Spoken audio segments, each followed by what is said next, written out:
All righty, here we go. And now I am joined by the two guys behind the best fantasy NASCAR game in the business right now. I've got Josh and Norton from Atop, the pit box. Fellas, thank you so much for joining me. I know this is kind of like a random invite here as you're hitting your busy season, but really appreciate it. How you guys making out the week of the Clash here? Well, is it the week of the Clash, or are we just going to keep pushing this thing down the road? No, we're excited to get started. The beginning of February is always the time when it's like, all right, we are in the heat of getting NASCAR entry picks in and getting our teams put together. And so this is an exciting and you're right, busy time of year, but we're happy to be here. Thanks for having us. Absolutely. Josh, you think they're going to get the Clash in? We're recording this on a Tuesday night. They pushed it all the way to Wednesday. I don't know. You think things will go well on Wednesday? At this point, I think we're good to go. I think we're the luck's going to change, and we're going to get it in, and everything's going to be golden. Great. And I'd be remiss if I didn't mention, actually, you guys have a promotion going. So if you're listening to this episode, if I can get this out soon enough, we could throw in a roster for the Clash, right? How's that work? We throw a roster in and somebody could win an entry, right? Absolutely. So our friends at D's Lug Nuts podcast, they do a short track, mainly short track podcast. Follow that group over there. But yeah, this is our third year now doing this. Courtesy of them, we do a Clash promotion. So same rules apply to our regular season league. You can enter one time. It's a free entry. And then whoever wins just the Clash, using the same scoring and setup that we'll talk about with our league here, the winner gets a free entry provided by D's Lug Nuts. I think we're up to about 45 entries so far. All right. That's a mix. You could go either way with that. It's like a mix of like, wow, that's a lot of entries for the Clash, but also like, well, if I was the 47th entry, like that's decent odds. I could give that a look. So yeah, I got to remember to put something in tomorrow. I'll be last minute for you guys, but yeah, that's fantastic. Pumped you guys are doing that, and yeah, again, happy to have you here. I'm really anxious to get into talking about how you guys like started up the league, because I'll tell you this, I come from an area where, like Philadelphia area, not a lot of like hardcore NASCAR fans. So I would have like a small group of guys, and I always tried to create like a little website like the 6 of us could use. And our version of fantasy NASCAR was like trying to mimic what other leagues do, where we have like a draft every year. And the draft was fun, but after that, it was just pretty boring, like head-to-head matchups, and you pretty much knew who was going to run away with it. You guys have done something completely different. How did you guys get started in this and want to expand to bring in like random folks like myself? Yeah, so about 9 years ago, I think this is our ninth year of doing this. I was in several different leagues, some season-long formats, some weekly continuances, and I just felt like, one, we could expand the amount of people we're getting and just make little tweaks like, hey, I think this would be cool, but if we did it this way, that'd be even better. So it actually, similar to what you were saying with your group of guys, started out of a small town bar in Iowa. Huge Daytona party there every year. So we're there and we're around all these NASCAR fans. Like, the NASCAR population is not huge here in Nebraska and Iowa. So to get into a group like that, it's like, hey, how many people would want to play a game? They're always doing pools and stuff like that. It's like, what if we got a season-long league where these guys that don't really have the time to follow it nonstop have an opportunity to get into a season-long league? We'll provide the results every week, and they just follow along. And then over time, we've continued to make tweaks, playoff systems, and driver swaps to allow a little bit more engagement during the year. We've done fun little things in the middle of the season that we try to keep going with. So it's really just, we've taken a lot of feedback from the members and tweaked things and improved things every year. I think we've made a change. So I'll let Josh talk a little bit more about how we grew and decided to step out of our friends at the West Side in Harlan, Iowa. Yeah, I mean, so I didn't watch NASCAR until Norton came to me and was like, "Hey, I'm going to do this fantasy league, put together a team." And so I put together a team, kind of followed it a little bit, kind of watched some races. And then that next year I was like, "Okay, I'm kind of into this now." So once I kind of bought into, okay, NASCAR, something that I can enjoy, kind of looked at the league and was like, well, what can we do? What can we make it? How can we make it better this year? What changes can we make? And then it kind of got to be like, can we get a website? Can we let people submit online entries? And then it grew to, let's reach out to Twitter folks, and we met all these great people on Twitter who responded to our messages or just our tweets and joined the league. And it's been a little bit of getting our name out there, but also just word of mouth and referrals and people having a good time in the league and saying, "Hey, I got a buddy over here. He wants to, join this." It's not super hard. It's not weekly. So it's just, you pick your drivers and, you get to swap. But yeah, you get to just kind of roll with your team that you pick in the beginning of the year.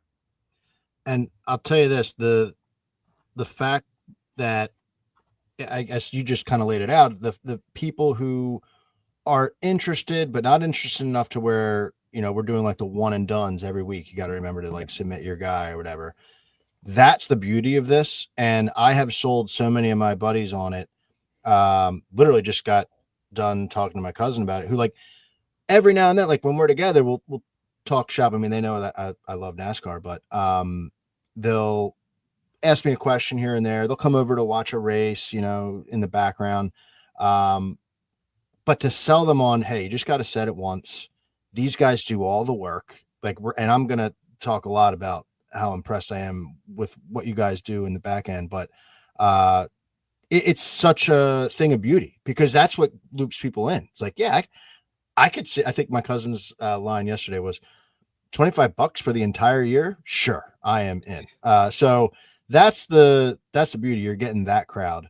One of the first guys we ever recruited to this, I've always gone back to it, and I've used it to help sell this to people who may not be that interested in NASCAR. I was like, "Hey, do you follow NASCAR at all?" And he knew what I was reaching out to him about. He's like, "No, but I like to gamble. What do you got?" All right, this is perfect. So, Josh, you mentioned you didn't really follow NASCAR all that much until the league started. Norton, did you have like a guy growing up that you followed that like led you to the Daytona parties at the bar? Absolutely. So Rusty Wallace was my guy growing up. I would say I probably got into NASCAR around 1994, started collecting all the die-cast cars, picked my driver, really got into it. And then when Rusty retired, I fell out a little bit. I was in high school, college, kind of lost interest, but Carl Edwards brought me back in. And then from there, I started getting into these fantasy leagues and then created my own. And it's been all in since we've started this league. It's great. My wife loves it. That's awesome. And Josh, have you found a driver that you have included in your lineups each year, or just kind of whoever's by on your accident? team is your favorite? Yeah, by accident, I picked Denny Hamlin on my first team. My original favorite driver was going to be Chase Elliott. Okay. He was young coming up, and I got some guidance from Norton to kind of say, hey, maybe pick this guy. But Hamlin was on my first team, and then I put him on my second team, and then I kind of got attracted to him when he got all the hate, and I was like, okay, I kind of like this guy even more. And then he did the podcast, and so I've become a full-time Hamlin fan, and I am notoriously a Hamlin homer. So that's great. I think he's got a lot of people pulling for him this year, which will be a little bit different for him. But for sure, yeah, that's great. So let's talk about the league. I think there will be some people who obviously are in the league from the past, but talking to someone who hasn't listened to your podcast, which you guys do have a podcast breaking down various topics of the league, hasn't seen the website, what's the elevator pitch on how someone gets started in Atop the Pit Box? Yeah, so we've talked about it a little bit, but it's somewhat of a set it and forget it. We use a salary cap for the drivers. All the drivers have a value. That salary cap is $80, and so it's similar to like a DraftKings, a fantasy salary cap lineup that you would use. Pick 5 drivers, and they range in value from $20 to $5. You don't have to use all 80. You can. You obviously can't go over. And then those are your 5 drivers for the year. We lowest score wins in our league, so we have some bonus discount points, but you essentially get a point per finishing position. And then we add, like I said, some bonus points. So that's how you set your team. And then we mentioned the one driver swap. Anytime before this year, before the chase begins, you can swap out one of your drivers for the same value, still remaining within that $80 salary cap. Yeah. And that becomes a really fun point of contention for anyone who's like locked in to the league, throughout the year, that's not betting and forgetting it. Because it's fun to think about, who you should swap out and for who. And it's like the whole season kind of comes down to that. It feels like the whole season comes down to this pick. And so I think that's such a great element to it. It makes it really fun to see who other people have swapped out as well. But you guys do a great job. I alluded to it. Every week there's an email that goes out, and I look forward to that email every week, especially like midsummer, because that's where like the cream's like really starting to rise to the top. That's where you're starting to think about like, all right, am I cutting anybody off my team? But you guys do so much work to put those emails out, to put in the playoffs. We'll have to talk about the playoffs actually next, but you have not just the guys who make the playoffs, but you keep it fun for all the losers who don't make it, and you have different tiers, and that those guys could still win money. Like, how do you guys keep up with all that stuff, Josh? Like, that's pretty wild. I give shout out to Norton. He's the guy that does all the spreadsheets, and this year, hopefully, a lot of that stuff is automated. We've got a new website, topthepitbox.com. My father, Steve Rolfus, redid that and built that for us. And the hope is that a lot of those things where we were doing manually, we can get that out faster because the system's just doing that. We finalize the race, sends the email out instead of waiting, 24 hours or longer. We can get those emails out, which will allow us to, get the tweets out faster and get the podcast out faster too. So it's just it should be a win for everybody involved. Yeah. And that is another element to your game is, you're shouting out folks on X as well. Guys who did well that week, guys who were winning a stage. There's nothing better than like logging into Twitter and seeing like mentions blowing up. Like, wow, okay, what did I do? Fantastic element to it. Makes it, even more exciting to follow along. And one other thing that we've got going on this year is we've got a chat feature on our website. So again, fingers crossed that it works, but we hope that, we have people in the league that can follow the live standings and then also talk some smack or whatever you want to talk about, talk about the race. It will hopefully give an opportunity for people to kind of come together and further that community as well. So something we're looking forward to and just hoping that it works right the first time. Sure. Yeah, no, that's great. And I awesome idea, and really pumped that you guys are taking that step. That kind of goes into the next segment that I had here, changes in 2026. It's, changes in the way that you guys are doing things, a little bit more automated, a little bit more ease of use for the players and you guys especially. But the series is going through changes. And I was listening to your preseason episodes, Norton, and I could feel like you guys might have been a little stressed about the decision from NASCAR with the playoff system and how it was going to break down. They decided on the chase for good, for bad, whatever. How does that impact, the way that you guys are doing things in the league this year? Yeah, it was a huge impact. So what we've always tried to do since we started the playoff system in our league is get as close to NASCAR's setup as possible. So we've always kicked off on January 1 every year, providing those values, getting that set up. This year, it was like, okay, we've got a timing aspect here. People are going to set their teams dependent on the playoffs. Values could be adjusted depending on the playoffs. Do we delay this or do we just get it out and then make our move? So you're right. Had we known that the chase system was going to be announced 2 days after we did our initial recording, we might have waited a little bit, but we had to get something out. And then, yes, one of the biggest changes to our playoffs, thanks to NASCAR, is we essentially switched our system up and we're doing basically the same thing for the chase in our league. And you're still, if I remember correctly from your episode, you'll still do like consolation ladders, right? And I think you were saying you're putting a little bit more emphasis on the consolation ladders for, winning one of those is not easy. So even if you miss the playoffs and you're not in the official chase, right, there's still something to follow along for.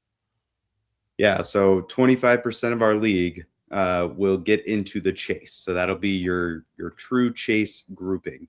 But then we do split out 3 other consolation brackets based on your finishing positions in the regular season, just an even split. Those are winner take all. There's not a long list of payouts in those. It's, hey, you win the top consolation bracket, you're getting paid this much. Second is a little bit less, and then third. So we did increase the payouts on those this year because it's winner take all. Like, no, they probably don't deserve to get as much as those people that made the chase, but you beat out 100 people in your consolation bracket. That's a big feat. Yeah, absolutely. Awesome. Well, then the other thing that changes every year is, and it's a fun conversation, is the driver pricing. And so the first question that I want to ask you guys, and maybe you can't reveal the secret sauce, but I found your episode breaking down every driver's price so fun to listen to, because you guys were discussing this like these numbers were like handed to you and you had no input. I thought that was the best. Like, it was such a cool conversation. But you guys have to be the ones setting the price, right? Or if you can't say, behind the scenes, that's fine. But if you can, how are you arriving at those? Like, what are those conversations like? Is it like a war room in the NFL draft, or like, what are you guys doing?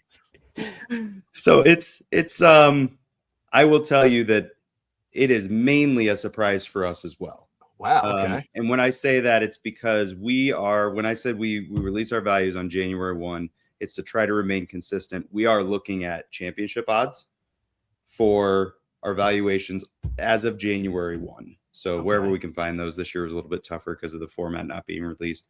But that's kind of our starting off point. And then, yes, he and I have conversations. We don't typically move anybody from, if odds say they're a 10-point driver, they're probably not going to be a 20-point driver in our league. Mm-hmm. We try to keep the bias out of it as much as possible, but we do make tweaks and we talk about things. But we also do try to keep it a surprise for us too, so that when we do go to talk about it, it's like, hey, I'm actually surprised that we'll probably get into it, that Connor Zilish, a rookie, is a 17-point value. What does that look like in the history of our league? Well, it's the highest rated rookie we've ever had. So those are fun points to talk about. That makes a lot of sense to me as someone who has just been pouring through the odds for the championship future. I can see, the correlation there, and that makes sense. The Zilich SVG comparison was one that I was going to bring up to you, because I was waiting for SVG you mentioned what he was the year before, and then he's lower this year. And so I was like, whoa, how does that make sense? But then talking about changes, kind of bringing everything together right after they released that the Roval, I guess it became official today, no more Roval. So then that kind of reflects what, the price is for SVG. He loses value in that case, right? So I thought that was interesting, but the huge discrepancy between those two, I was like, that's wild. How are we doing this? But that makes sense. The championship odds. Now, does it make sense for them to price Zilich as that number? I don't know. I heard you guys talk about it, but what do you guys think today? Nor thought it wasn't high enough. I don't know. I don't know if you've got me on record saying that. We weren't recording yet. Just trying to talk you into taking him. Yeah. No, go ahead, Josh. What are we talking about? Connor Zilich? Zilich, yeah. Like, did you have any thoughts on him? So, I mean, like Norton said, he's the highest rated rookie we've ever had. I think it just speaks to the talent level that people know that he has. I think the biggest thing is going to be his ride and, the equipment that he's in. But I mean, there's no doubt he's talented. I'd be lying if I'd say that I wasn't going to put him on at least one of my teams. He seems like when you guys started the driver rosters episode, I was thinking like, all right, well, he'll be a guy that I can wait on and pick up later. Yep. And the price, I have the website up next to me. What's he, 17? Yeah, he's 17. So like you can, because that means you're dropping one of the higher rated drivers, and that's probably going to be unlikely. So he's really putting us into a box here with these the pricing for him. But yeah, he's definitely the most interesting priced driver in my opinion. Was there any other surprises that you guys would want to mention before I get into making a roster here? I think one of our low value surprises this year, for me anyway, was Michael McDowell. He always seems to be an overperformer in our fantasy league, including last year, new ride, and he still overperformed his fantasy value. If you can get one of those low value drivers to overperform and you're stacked with top tier drivers, that's a recipe for success in this league. And this year his value's gone down even more. So that one surprised me. It's a good point. He's someone that is on my radar, as we'll find out here for one of my strategies. So we might as well get into it. So I'm going to share my screen, which is going to be the website, the new and improved website. Yes, and check it out. We got to. Pressure's on, Steve Rolfus. His fingers are crossed that it works. It's beautiful looking. It really is. And so this is where you would go and fill out information. It's where you throw your X handle in so the guys can shout you out each week. And so this is so cool. You have your budget over here, and these are the drivers. So, fellas, my strategy from last year I thought was decent. I was in the mix late in the year, so I definitely, paid my way for fun. So I want to try to keep it the same. And for anyone who didn't listen to my episode last year, my strategy is 2 rosters. One roster are the big dogs. The other is, I think I labeled it like gold or something, like just kind of the good guys in the middle, where you're not taking like heavy shots. And I don't know about you guys. I like to, when you guys first release this stuff, I like to go in and go line by line, because you have 2 drivers who are rated the same until the bottom. The bottom, there's a mix of 5s, but 2 $20 drivers, right? I like to kind of throw one out. I don't know if do you guys do anything similar to that? Like decide, okay, if it's a 50-50 ball, who's losing that battle and who's winning that battle. You guys do anything like that? For me, I have a similar strategy. I do submit 3 teams so that I can mix up that strategy a bit, but I think you're exactly spot on with stacking one in a lower value, and then your other team is more in the mix, in the middle. Interestingly enough, I went and looked at your 2 teams, Phil, from last year, because I wanted to see which strategy worked for you, and it was the middle tier drivers, yes, right? That got you in 33rd position and made a little bit of money. So you were asking about breaking off one of the 2 drivers. I really only do that about the 20-point value. Okay. I try not to have 2 20s on my team, because it just feels like I'm using up so much right off the bat, and I'm scrambling for other drivers. But that's really about as far as I've gone, unless I'm dead set on both of them. But I always try to talk myself out of a $20 driver. That makes sense. I start my teams with the drivers that I want to make sure that I root for. So if like Denny Hamlin always is on my team, so I'm going to have him. Chase Elliott probably going to be on at least 2 of my teams. And then I kind of fill in the other drivers as to kind of go around that. So there you go. That's I love hearing the thought process around everything. I'd give him grief for betting with his heart, but he's beat me more than I've beat him. So, hey, early in this episode, I have one bet where I'm betting with my heart, not with my head. Sometimes you just got to let loose with that.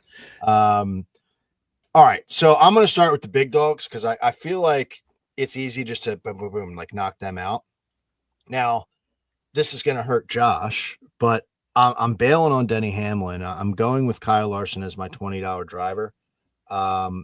I actually made a case for Denny under 3.5 wins. That's not to say he wouldn't have a good year, but I'm just, skeptical about what's going on with him.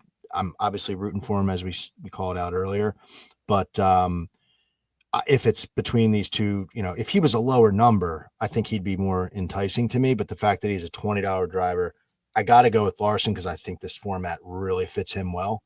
And then I'm not even going to choose. Going with the Killer Bees, Bell, and Byron. All right. So I got a 20 and 2 19s, and I feel like I am cruising. I know that these guys, we had the fluky champion and then 2 guys who were really dominant. But again, this format, in my opinion, really speaks to both of these guys. Byron, especially. I was shocked that he was not a 20-point driver. So I'm like, yeah, I'm taking him for 19 points. That is an absolute steal for $1. Then the way I work is I got to go to the bottom and I got to find my guy at the bottom that gives me, a sense of, okay, what do I have up here? And so I'll talk this out with you because I was between 3 guys and one of them was Michael McDowell. You guys kind of sold me on him in your preview episode. And he is like sneaky, we could talk till we're blue in the face about him on like road courses, and he's great at the super speedways. So like he's been better. Like I think Texas, he had a good run. So it's been better. Spire, and $7 does seem good for him. To go super low, if I was to choose a $5 driver, guys, I don't know why, but I'm intrigued if I have to go $5. John Hunter Nemechek to me seems like he's the guy out of that group of, slop at the bottom. He had 8 top 10s last year, 2 top 5s, ended the year horribly. I was looking at his season, but had some really good runs that first half. And I don't know, been hearing a lot about what Legacy's doing. John Hunter is someone that's always impressed me. So if I had to choose a $5 driver, he's in my roster. And then Eric Jones, his teammate, like Legacy, for whatever reason, I don't know. I was drawn to them in this roster and in this selection because of their pricing. So Eric Jones is someone at $6 who, isn't a slouch. He had a better season last year than John Hunter. So I kind of had to talk myself out of John Hunter. Like, okay. Now, if I were to take Michael McDowell, that leaves me $16 left. And I would go with, who was I going with? I'm scrolling up here. $16. I'm going with my boy, Tyler Reddick. 50-50 ball, Reddick versus Logano this year. I'm going with Tyler Reddick. I made a case for him on this episode. I think this is a huge bounce back opportunity for him, getting all that trash behind him from last year and really focusing. We've seen in the past he can do a regular season champion run. He could do it again. So for $16, boom, that puts me at 80.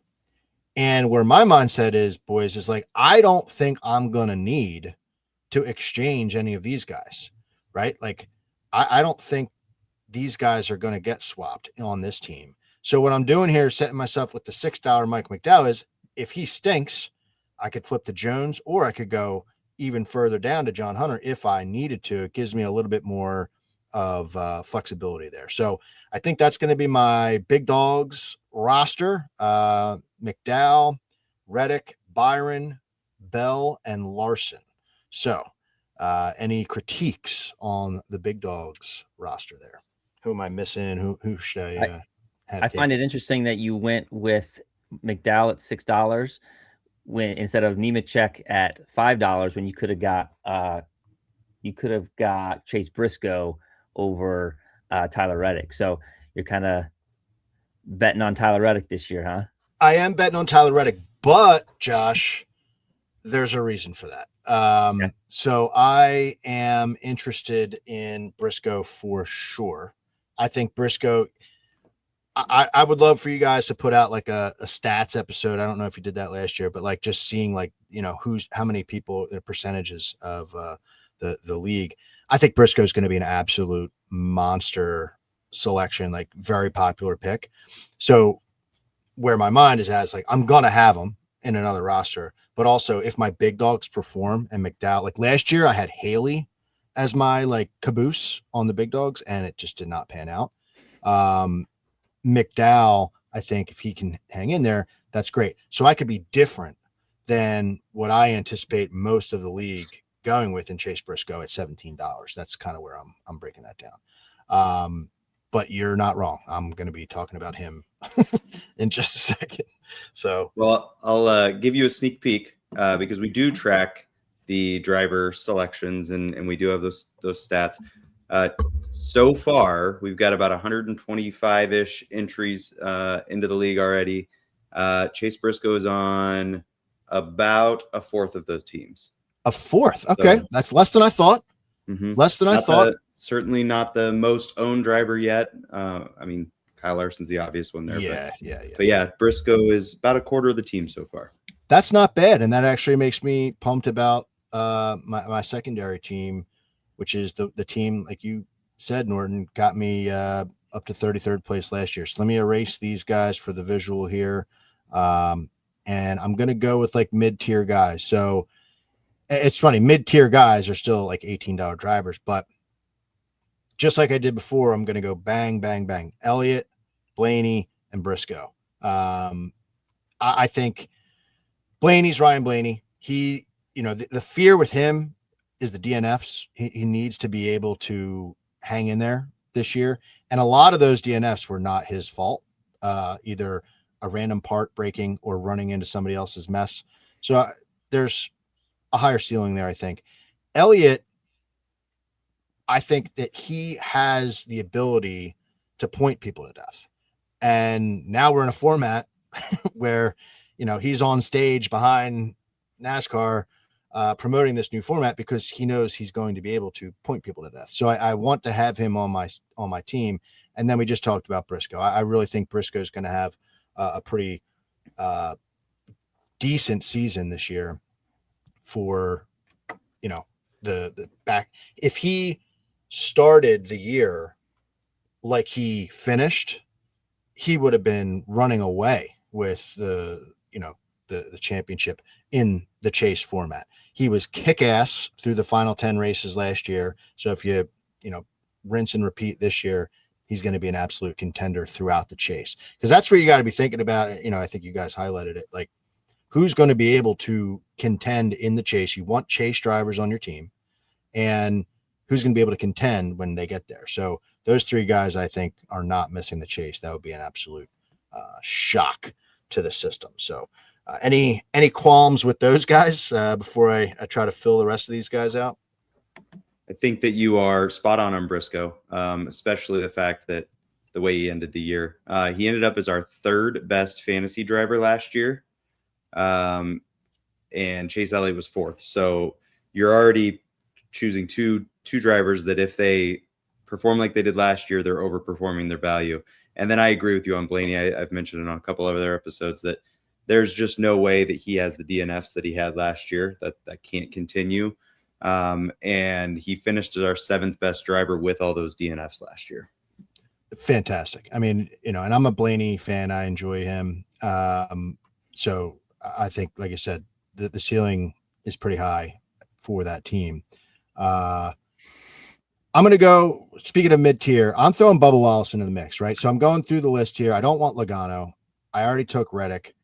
I don't, in the $15 range, I'm actually going to pass on Ross Chastain. I think he's like sneakily becoming like the forgot about driver at Trackhouse. And I look at Bubba at $15, like he is primed to have the best season of his career. He's got so much momentum coming from last year's success, learning a lot, finishing races, doing the right thing, and then surviving this lawsuit, like everything kind of coming up Bubba here. And he's someone that could get off and win the Daytona 500, like, because he's a super speedway guy, kind of at his core. So Bubba, going through the list of like the 50-50 balls there, I'm going to throw Bubba in the mix. So that leaves me with how much money left. I got $12 left. So I'll immediately go to the $12 range. And this is where it gets interesting. Like, do you take an SVG? Maybe if the Roval was still in there, you get those bonus points because he just crushes those, right, guys? Like he's an absolute monster. And but does he continue to do so now that Zilish is in there? I'm going to say he probably, if there's 4 road courses, I think he wins 3 at least. Okay. And, it just, is it worth it? Right. It's only 4 races. If this was the year we had like 7, what is it? Or 6 or 7, like he's a no brainer, but, I'm trending, unfortunately. This is the one I just don't like. I'm unfortunately trending towards Alex Bowman. Hendrick Motorsport driver for $12, contract season, that could either play in your favor or not in your favor if he just turns into a mental case. But you got to hope that he can keep it together, try to earn his ride wherever it is next year by performing well in this 48, and hopefully, sustain ground and not lose ground on a weekly basis for your roster. So I think right now I'll go with Bowman. I've got some guys under him that, like, if I think that he sucks, maybe Kyle Busch steps up. I think that's a big if, but like maybe I could dip down to, Shane Van Gisbergen, and maybe I could flip Bubba to Chastain or something like that. So I think I do have options at the deadline if I wanted to make a change there. So that mid tier, I think I called it full tank gold last year. Chase Elliott, Ryan Blaney, Chase Briscoe, Bubba Wallace, and Alex Bowman. Bowman for $12 in the 48 car. Pretty wild. So any thoughts on that before we start to close out here? So we were talking strategies, and it was very interesting to hear you going through your roster with the swap in mind. It's good to know that change is something people think about right at the beginning of the season. One strategy we have seen from people recently is that they will take less than the full $80 with the opportunity then to upgrade a driver with their swap. So you were looking at your $12 drivers. You also had Busch and Keselowski that would have given you an extra $1 to work with the whole season. Any thoughts in that, doing that? It's a great point. I love the thought process. I'm not going to knock anyone who would want to do that. My mentality as to why I will not do that this year is because I feel like with this new point system, I don't want to fall behind with the hope or expectation that I am going to swap. So I need to get, like, these season-long point battles, whether you're a NASCAR driver or you're a top the pit box player, like, you need to get points early so you can get yourself out there and not fall behind. So I don't want to think about losing ground early and how I'm going to make ground up later. I just want to go for it. And then if the wheels fall off the bus, we'll see if there's a swap that makes sense. That's kind of my rebuttal to that. I think that's a very fair point. And that also, we've talked about timing with their swaps. You use not your full potential at the beginning of the season, timing becomes even more important. So I don't disagree. Yeah, but it is fun. That's what, again, so it makes this fun. Conversations are fun. It's good to kind of razz people throughout the year. And it should be another great season. And I'm hoping that you guys hit your number that you're shooting for. I think it's 500 you're going for. So we'll hopefully get that number. So I wanted to ask you guys, just before we close out here, again, very generous with your time here. We've been on this for just about 40 minutes, so that's awesome. Any like 2026 predictions, whether it's like a championship prediction or something more, intricate or specific of how the year's going to play out, or a driver that you think is going to have better or lower expectations? Like anything that comes to mind when you're thinking about this season? So one of the things we talked about, they weren't necessarily bold predictions, but we kind of went through this with these lug nuts as well. And I was interested. One of the questions was what lower value driver this year makes the chase that might surprise people. And now that it's not a win and you're in type of situation anymore, that's even a better conversation. My answer to that was pretty easy. Ryan Preece, I think, will be a driver that gets into the chase, shakes things up, and really, I'm not going to put him in the Final Four or anything like that, but I think he competes the whole time. Interesting. Would you have him? I guess you're saying like he would lead that shop then, ahead of the other two. I do think he does. Yeah, Wow. And that was something we talked about with Brad being valued in 11. Buscher's a 13, and that was kind of a surprising dip for his performances as well. Out of those three, I am looking at Preece probably again. Wow, that's great. I do think they all improve. I think I've got high hopes for RFK, but I think Preece is going to show up this year.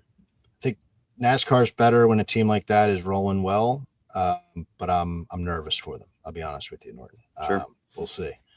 But yeah, cool. Good pick. We haven't talked about him at all tonight. So, Josh, anything to close us out here? I think I'm going to make the same prediction that I've made for like the last 3 years, and that is Denny Hamlin's going to win the championship this year. This will be the year. He was so close last year. This year is the year he gets it, and he gets to go home a champion.